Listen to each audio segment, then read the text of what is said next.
Hey now, today we are going to be making sourdough pancakes, and this is utilizing leftover leaven from yesterday's sourdough.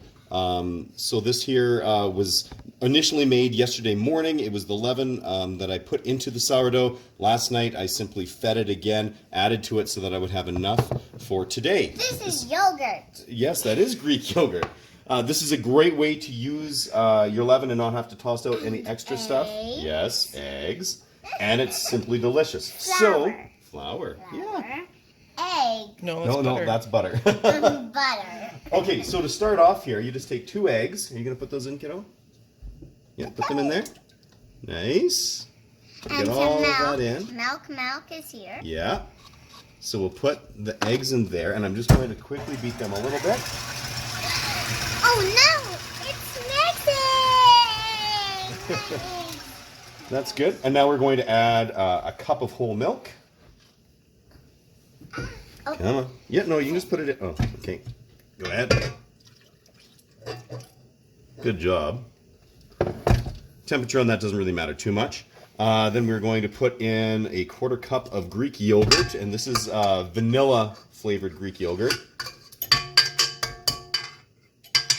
Ooh, here, let's just pop that in like so. And we're going to add sourdough starter. So this here is probably around somewhere between 1.5 cups to 2 cups. Well, actually probably about 1.5 cups once it's all stirred down.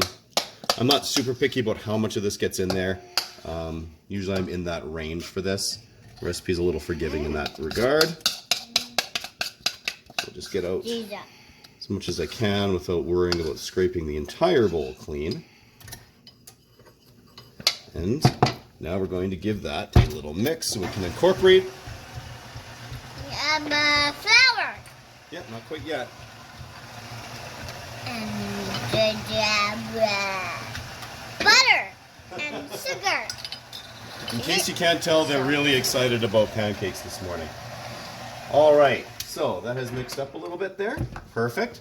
So now I have 1.5 cups of all-purpose flour. We'll add that in. There's a 1/4 cup of white sugar. And do you want to put that in, sweetheart? So this is a teaspoon each of fine sea salt, baking soda, and baking powder. Now you could go ahead and stir that all those things together there, but since I'm using this whisk attachment on the stand mixer, I'm not super worried about it. I can just mix it like this. We're looking. Yeah. You are. It looks like dough. Yeah, it's going to be an awesome little batter. Now, I'm just going to help stir this all down here so we don't wind up with some flour on the sides. And spilling. Yeah, we don't want to spill. I'm pretending I'm cooking the butter. That's right. I am cooking the butter.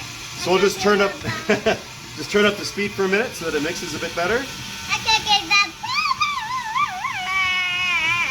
Yeah. And then lastly, it's a 1/4 cup of melted butter. I kind of let it cool down just a little bit. You obviously don't want to throw a bunch of really hot butter into there. The bacteria in the sourdough starter there would not be happy about that. And I'll just mix it on low for a second to get that butter in there. And once this is mixed, we're going to let it sit for around ½ an hour or so that the sourdough starter can start to take hold. And it'll start to get nice and bubbly. Now this is what it looks like after that initial combination there with the stand mixer. You can see there are a couple of bubbles forming in it already.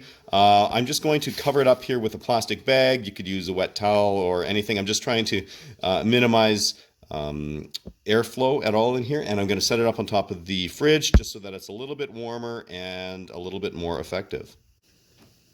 As you can see there's some nice activity going on in that batter, which is awesome, all those bubbles and whatnot. A lot of people talk about trying to cook pancakes on like a super hot like cast iron or something like that. I haven't had good success with that. I find it's hard to actually get them cooked all the way through before you burn the outside. So I just like to use a nonstick pan. Mine's set at 3 right now, so it's just kind of under medium. My plan is to just use a little cooking spray, and then I like to use a 1/3 cup measure just to dole out the pancakes like so. And at this point, you're just cooking them like you would any pancakes. So until you let them go on this side until you start to see some bubbles forming on the top, and then we can give them a flip. Alrighty, after a couple of minutes here, bubbles are coming all the way through. These are ready to flip. Look at that, beautiful golden brown. So I'm just going to flip all of these and we will cook up the rest of them.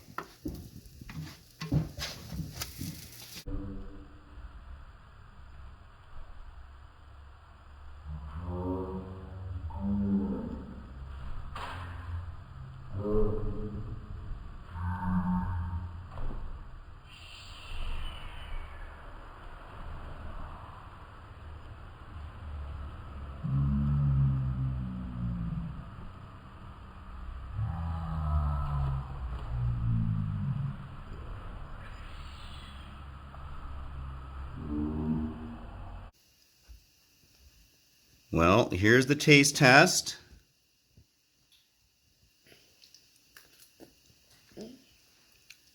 What do you think, cutie? Yummy. Yeah? You happy you helped? Excellent.